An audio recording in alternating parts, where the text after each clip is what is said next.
గారి అక్రమ అరెస్టును తీవ్రంగా ఖండిస్తున్నాం. డాక్టర్ విశారదన్ మహారాజ్ గారి ఖండిస్తున్నాం. వర్ధిల్లాలి బీసీ ఎస్సీ ఎస్టీల ఐక్యత. వర్ధిల్లాలి. వర్ధిల్లాలి భారత రాజ్యాంగం. వర్ధిల్లాలి.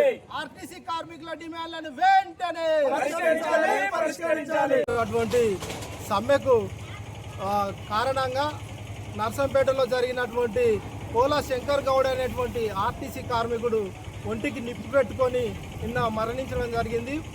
అట్టి కుటుంబాన్ని ముత్తోజిపేటకు వస్తున్నటువంటి డాక్టర్ విశారదన్ మహారాజ్ గారిని ఎటువంటి ముందస్తు సమాచారం ఇవ్వకుండా, ఎటువంటి అనుమతి పత్రాలు ఇవ్వకుండా అతన్ని హౌస్ అరెస్ట్ చేయడాన్ని ధర్మ సమాజ్ పార్టీ బీసీఎస్సీ ఎస్టీగా మేము చిట్యాల మండలం నుండి తీవ్రంగా ఖండిస్తున్నాం.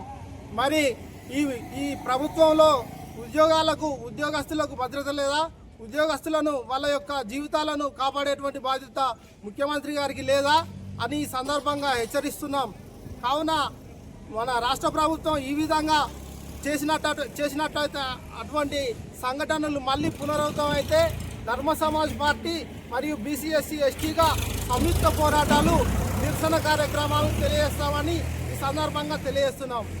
ఆర్టీసీ కార్మికుడు శంకర్ గౌడ్ గారి మృతికి ఈ ప్రభుత్వ హత్య, ఇది ముమ్మాటికి ఇది ప్రభుత్వ హత్య, ఇది కాంగ్రెస్ ప్రభుత్వ హత్య. ఎందుకంటే ఈ రాష్ట్రంలో ఆర్టీసీ కార్మికుల ప్రాణాలకు విలువ లేదా, వాళ్ళ ప్రాణాలను పట్టించుకోవడం లేదా, వాళ్ళకు అసలు ఈ ఉద్యోగస్తుల ఆర్టీసీ ఉద్యోగస్తులకు ఉద్యోగ భద్రత లేదా, వాళ్ళ పిఆర్సీ పెంచాలి. వాళ్ళకు ఎంతో శ్రమ కోర్చి ఈ ప్రయాణికులను, ఈ ప్రజలను ఒక ప్రాంతం నుండి ఇంకో ప్రాంతానికి సురక్షితంగా చేరవేస్తున్నటువంటి ఆర్టీసీ కార్మికులకు మన ఈ ప్రభుత్వ రుణపడి వాళ్ళ యొక్క జీతాలను, పిఆర్సీలను, వారి యొక్క డిమాండ్లను పరిష్కరించాల్సిన ఈ ప్రభుత్వం వాళ్ళు సమ్మె చేస్తున్నా వాళ్ళను పట్టించుకోకుండా వాళ్ళ హత్యలకు కారణం అవుతున్న ఈ ప్రభుత్వాన్ని ధర్మ సమాజ్ పార్టీ బీసీఎస్సీ ఎస్టీగా మేము తీవ్రంగా ఖండిస్తున్నాం.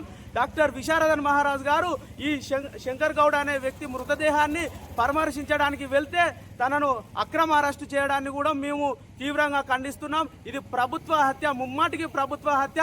మున్ముందు ఇలాంటి కార్యక్రమాలకు, ఇలాంటి వాళ్ళ యొక్క భద్రత కానీ, వాళ్ళ యొక్క సమ్మెకు కానీ, వాళ్ళ డిమాండ్స్ను కానీ నెరవేర్చకుంటే ఈ రాష్ట్రాన్ని మొత్తం దిగ్బంధం చేసి రాష్ట్ర ప్రభుత్వాన్ని మొత్తం దిగిపోయేలా చేస్తాం. వాళ్ళను హెచ్చరిస్తున్నాం.